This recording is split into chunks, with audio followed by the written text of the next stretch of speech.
Heck of a game. It was first and foremost, it's. Sorry, is that? Yeah, 2 seconds. So get that, please. Audio, thank you. We're good. Thank you. Sorry, Ross. Just congratulations to Aussie on what was a really tense test match. The first test for both teams and for the year, and it was pretty obvious that both teams had high intention, really willing. Both probably missed opportunities that they would have liked, and both teams will pick up opportunities they missed in the review. But it's from our perspective, it's didn't go our way in many ways. The Aussies played a lot of rugby against us, and we gave them some easy outs with their kicking from their exits, which really meant that we had to make a lot of tackles in that game. And really proud of the discipline of our team. I thought we dealt with that really, really well. It kept us in the game and created a few opportunities that we weren't good enough to take. And at the end of the day, with a draw, that's bitterly disappointing from an All Black side, but it's a start. And we've got a pretty good marker where we're at right now. Ian, we've waited quite a long time for some All Black rugby. Can you sort of just talk us through those sort of 7 minutes of stoppage time and your reaction to that? Yeah, well, I'll take your word. It was 7 minutes. Probably felt like 70 to me. It was it was an outstanding kick from Reece Hodge, wasn't it? And from that moment on, it just went. It seemed to go on and on and on. But I loved our attitude. I thought we played some smart rugby in that little window. We got ourselves in through our line out and our drive, and we got ourselves into a really good opportunity. And again, we just weren't quite clinical enough or coordinated enough, probably the best word, to take it. So, we'll take some learnings from that. I love the don't give up attitude at the end. But we've got to be smarter than that in the minutes leading up to that, and we've just got to make sure we utilise our strengths a little bit more than what we did in that game. Ian, will you look back to Rieko Ioane not forcing the ball on half-time and think could have gone with a 13-3, 15-3 lead and the game might have been a bit different? Yeah, it would have been useful. He's feeling pretty frustrated with himself, but that's one of those little lessons that players have to go through. And I thought he had a reasonably strong game apart from that. But so in test matches, that's what they're called, test matches. You've got to take those little moments, and when you get a little bit sloppy in those moments, it can come back and bite you. Would you have liked your side to shape for a drop goal in that 7-8 minute period? Yeah, well, we had a number of opinions in the box. But no, we were well set up. I thought we calmed ourselves down, and we were well set up under the goalpost for either a drop kick. And I think you'll see Richie was hovering around in that position. But Geordie called the ball, and it was actually a pretty solid decision in its own, because George Bridge was pretty well unmarked out the side. But again, that's a skill execution. We just couldn't quite get the ball out where it needed to be. So that hurts. But again, it's a message to us all that Test rugby's back, and if you're not good enough in those big moments, then you don't get what you want. Just on that, Sam, in terms of the drop goal, was that talked about much? Is that sort of the responsibility of Richie and the kickers, or how did that sort of happen on the field? Was there any chat with that? Look, to be honest, there wasn't much stoppage to have a chat. It was pretty all go that last what felt like 70 minutes. Yeah. Look, once we won the penalty and went for the drive option, we're aiming to get a penalty there. We'd communicated that, and from there I think the ball was turned back and forth a couple of times. So, short answer, no, it wasn't communicated. But 100% back Richie and also back Geordie's call. Just highlights Test match footy is about taking opportunities, and there might only be a couple in a game. Sam, what was the ferocity like of the Wallabies at the breakdown compared to previous years? Well, I think the breakdown often, the ferocity of the opposition and how well they contest the breakdown often comes down to how well we're carrying the ball. and how quickly our support is to get there. So, look, Michael Hooper's been around 100 tests, and a fair few of them have been against us, so we know what he's about. But I think the breakdown was hotly contested, like it is every test match. I thought we were pretty good in that area ourselves. Yep, Ben, way you go. Coach, fair game, but the result itself, does that put you on the back foot to retaining the Bledisloe now? Sorry, does it put us on? Oh, I don't think it puts us on the back foot. It means we've drawn the first one, and there's still 3 to go. So you could.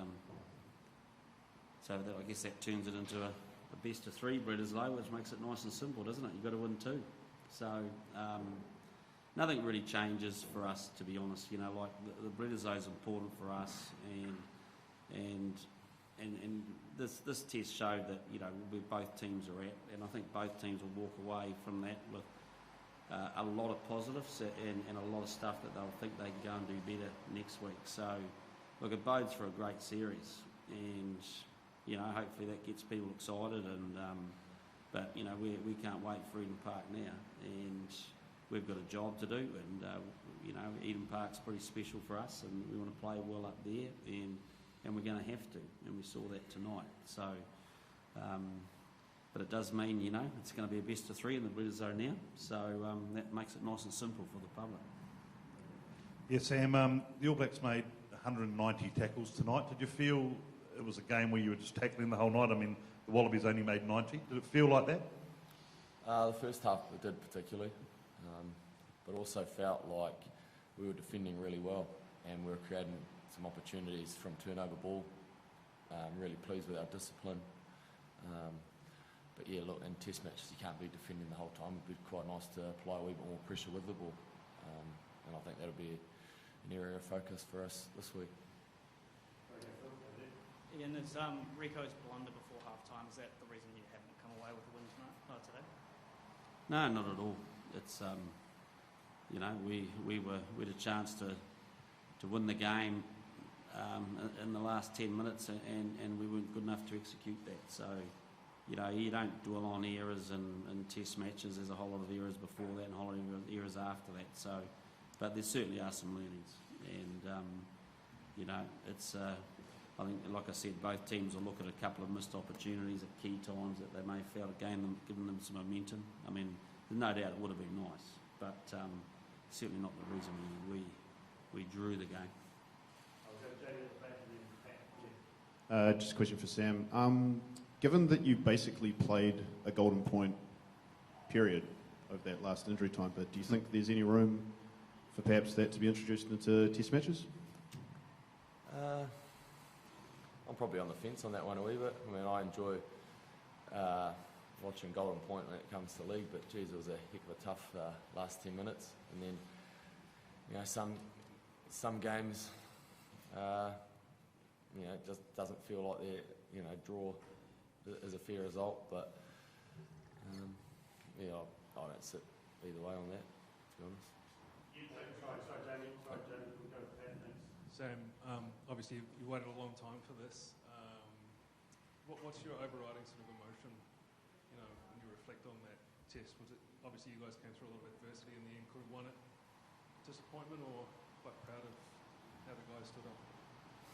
Yeah, probably both those emotions that obviously a bit of disappointment that because we wanted to go out there and win, but also really proud of the desire, the attitude, at the end the willingness to keep playing. And I know from being in teams, when you're fighting at the end of a game, when there's genuine belief that you can get across the line, that you can get there, and there 100% was with the 15 boys out there.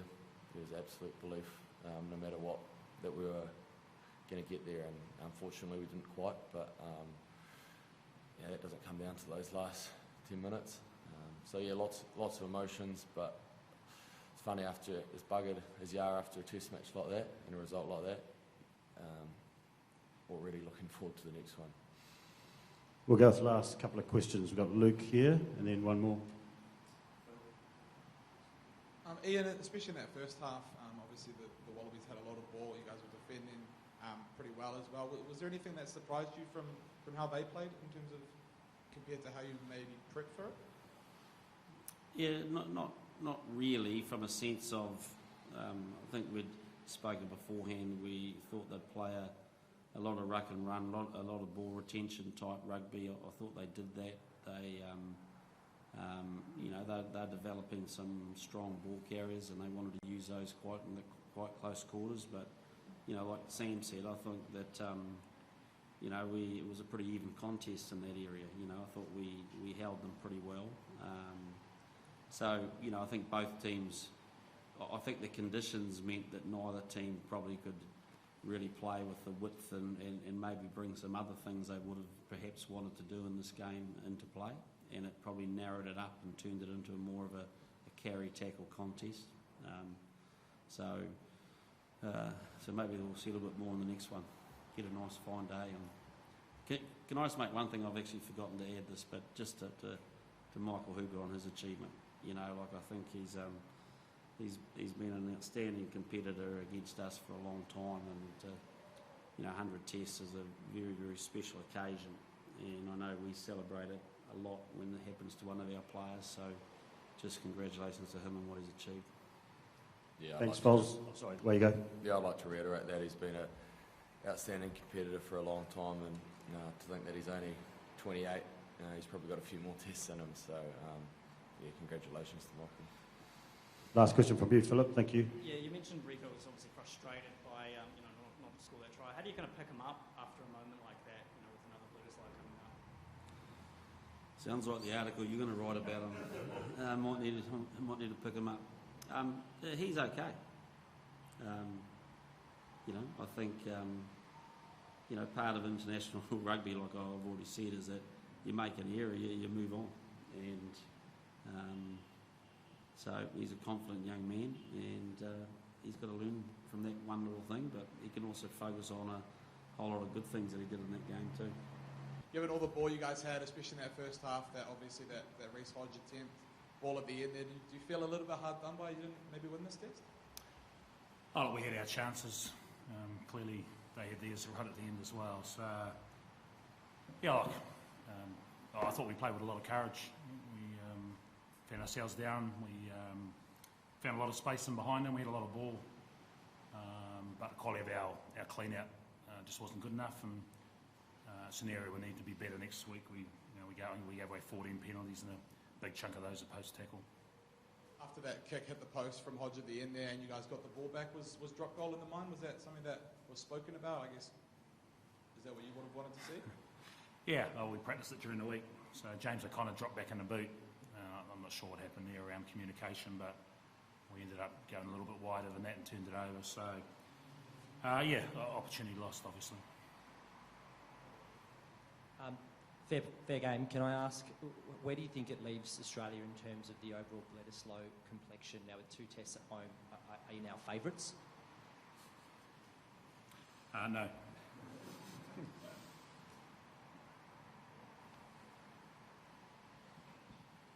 Michael, first game played with the new law interpretations with the Kiwi ref. Do you notice any differences between playing back in Australia and with the Super Rugby AU? What laws are you referring to? Just the slight changes to how the breakdown is going to be refereed. I don't think it was too different to what we're all used to at the moment. As Ren said, we've got to be better around our post tackle stuff. They got over the ball, and sometimes it was just us coming inside, giving away the penalty. So, which I think was fair. So we've got to be a bit sharper there and a bit quicker. Michael, congratulations on your 100th test. Could you just get a few words on the occasion and what it meant to you? Oh, I won't forget that game anytime soon. It was wild at the end there. Great personal milestone for myself, my family, and the people who've been involved in my rugby career. I think anyone who reaches, the milestone that I've got today is not without 100 people that have helped me here. Everyone included, so it's never a personal thing, it's always a team effort, and that's about it. Dave, normal Wellington conditions for you out there today. Did you change your game plan at any stage when you woke up this morning or looked at the forecast? No, not really. We probably changed it during the game. Ended up kicking a fair bit. Second half, it was difficult. Obviously, we were able to box from within our 22, and they had a bit of trouble fielding some of those, and so we were able to get a bit of territory out of that and apply pressure beyond it. So look, we came with a mindset that we're going to play. We knew we'd have to defend really well, and I'm just wrapped with the character. We've had 3 weeks together. We'll get a lot better. We know the All Blacks will be a lot better next week too. So we're disappointed. It's we had a chance today and didn't take it. So we're certainly not celebrating in the changing room. Dave, did you expect to get to where you were today right away, or did you think it might take you a bit longer? Oh, look, it's 80 minutes. We saw last year where Wallabies hammered the All Blacks in Perth and then lost 36-0 the following week. So, for us, it's going to be how we back up. What I like seeing is the disappointment in the guys in the change room. There's 3 tests left. We had to win 3 anyway, and now we still have to win 2. So, from that perspective, it's not a bad result, but we're certainly not satisfied with the draw. Dave, what are your emotions now coming back home, going within centimetres of beating the All Blacks in the first test in charge? Emotions, it's probably a lot of pride. We've had 3 weeks together, but I've been talking to these guys for 9 or 12 months, and we've put a lot of emphasis around culture and trying to get the group really tight. And I guess COVID's helped with that almost. We were locked away for 2 weeks in Christchurch, where you can't sneak out for a coffee and that sort of stuff. So the boys spend a lot of time together, and that showed out in the field tonight, I think. So look, we're keen to build on that, but pretty special for me personally. My 3 sons and their partners and 2 granddaughters, and a lot of really good friends in the stand, all wearing yellow, which impressed me. So but in the end, it's not about me; it's about the team, and really proud of the effort they put in today. Dave, what does it do for the group's confidence and belief heading into Eden Park Fortress? Yeah, it's interesting. Obviously, All Blacks got a fantastic record there, but it's the same size field as everywhere else. There's not a lot of travel for us to get there. It's not like it's at altitude, or we've got to fly 18 hours to it. So we'll treat it as any test and hopefully get one better. Dave, Michael, question for both of you. Look, are you completely happy after today's performance? Or close to it? Are you completely happy after today's performance, or even are you close to it? Oh no, I think we're miles away from where we could be. Like I said, I think what was going to be important today was our character. We knew it wouldn't be perfect. We've put a lot of information in with first couple of weeks, and we've just tried to get a lot of repetition and clarity this week, and so we'll grow our game. But it was never going to be perfect, and so it was always going to be around the character and the grit shown, and we saw plenty of that tonight. The key thing for us is we've got to back it up next week. Same. Dave, there's a picture showing that Rico Ioane was in touch in the lead up to the first try. I'm just wondering whether you spotted that or had any cause for complaint over that? It's the thing about our game, isn't it? You win some, you lose some. Rico lost the ball over the line when he probably should have scored, and so it is what it is. So you hope it doesn't happen, and you hope that there's a bit of consistency around. If there's a couple of errors, it goes one each. So we're certainly not going to complain about it. Dave, you mentioned looking forward how you guys need to be a bit better at the breakdown and getting to the ball quicker. Is that an easy fix? Are you confident that come Eden Park that can turn around pretty quickly? Yep. Before you go to Australia, ready, guys? Anyone online want to have a crack? Questions for Michael will be good. You're smashing it. I'm going to same. Just going to ask Dave's opinion on Filippo, Stabbin and Harry's that. On the debutants, yeah, look, I thought they were all great today. Filippo, fantastic that he scored on debut, but he got a lot of ball in his hands, and he's going to get better and better. He's a great athlete. He's an aggressive tackler. He's a great post tackle, and so yeah, look, it's exciting for those young men, and Harry, I thought was really strong. Hunter, had a great game for a young man who wasn't even sure if he'd play Super Rugby this year, and ends up starting at a Wallaby test. So but look, there's a lot of guys out there who performed really well today, and like I say, we'll build on that. Yeah, question for Michael. Michael, the new captain, new coach for the All Blacks. How do you, just a comment on was there anything different to the All Blacks game as usual from your perspective today? And did you target this particular game in terms of this vulnerability of new captain and new coach? We put a big emphasis on what we could control. We don't have a long time together in build-ups to these games, so we've got to focus on what we can control. And Dave and his staff and our players have done a really good job at that. So we set ourselves up for a really good performance today, and we're disappointed with the outcome, like Dave's saying. So we're going to need more of that, because, like we said, everyone's going to improve now with a benchmark set. So again, it's going to be on what we can control. And the good thing is now is we've got pictures.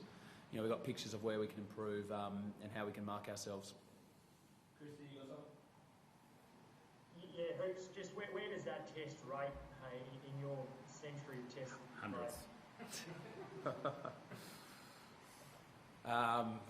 Mate, I'll reflect on that. That was wild at the end there.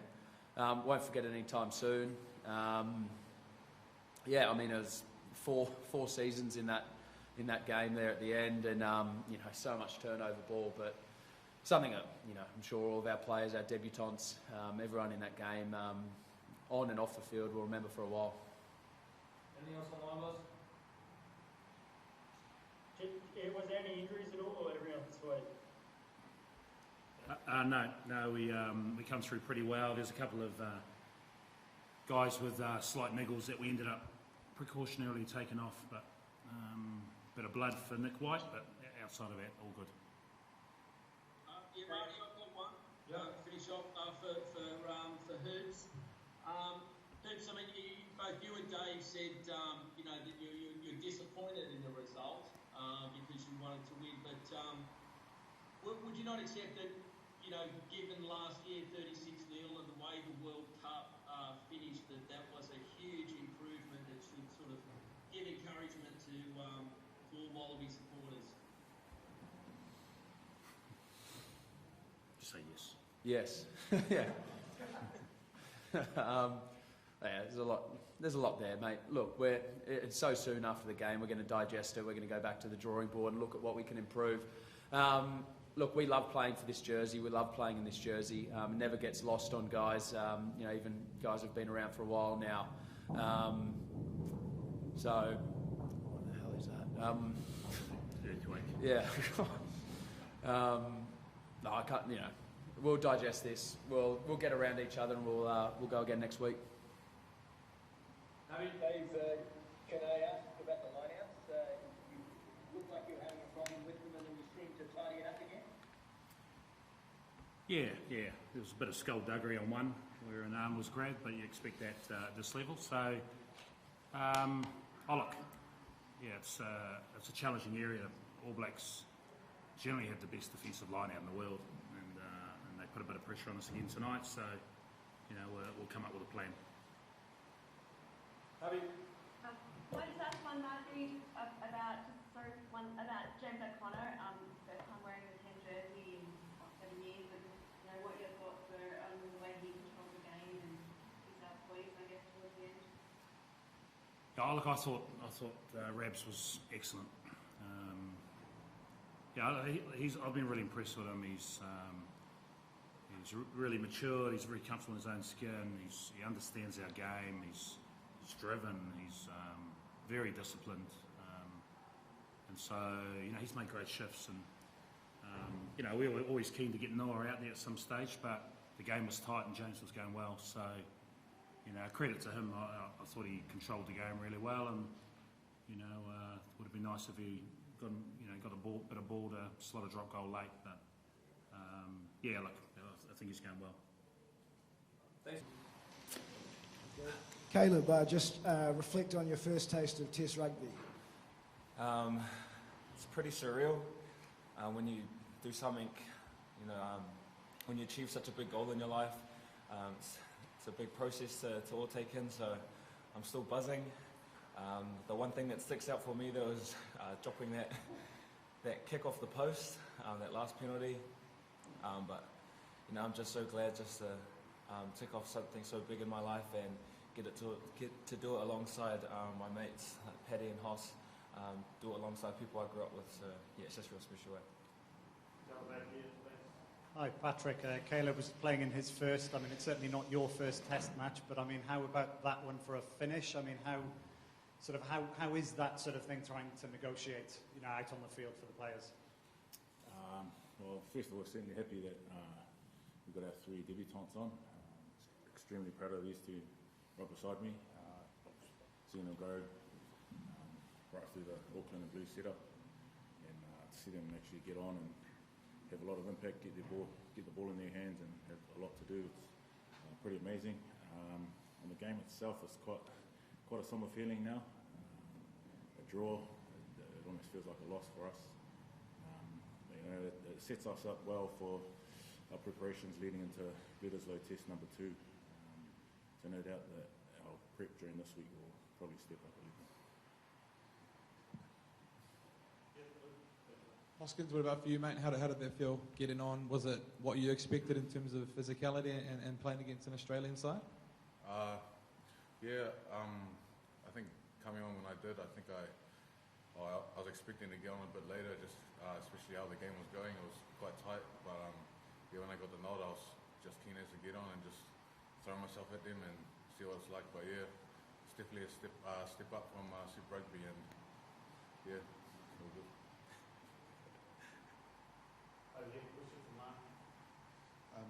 Sorry, Patrick, you say it felt like a loss. Can you talk us through a bit more of what you felt you guys could have done better near the end in particular?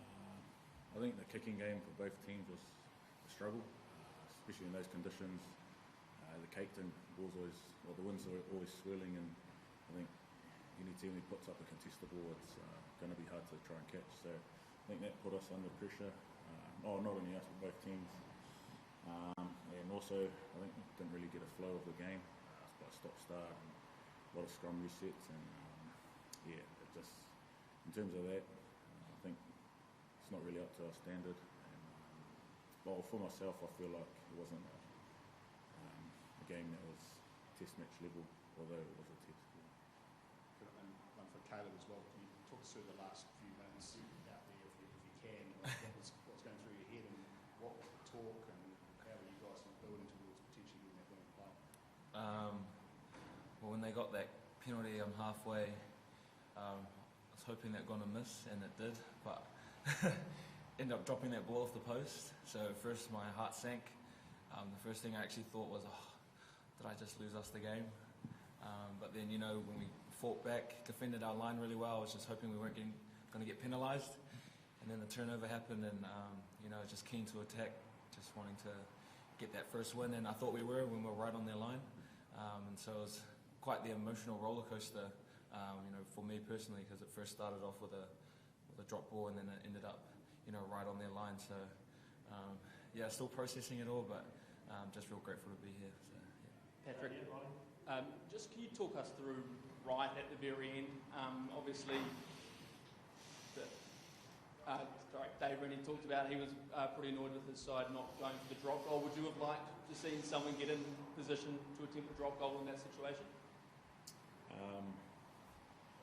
I don't know, it's always easier to say things in hindsight, but I think the way we were going with how we were going, getting good go forward with our pick and goes and sort of off 9, I think if we stuck to that, I probably feel we could have done a bit more.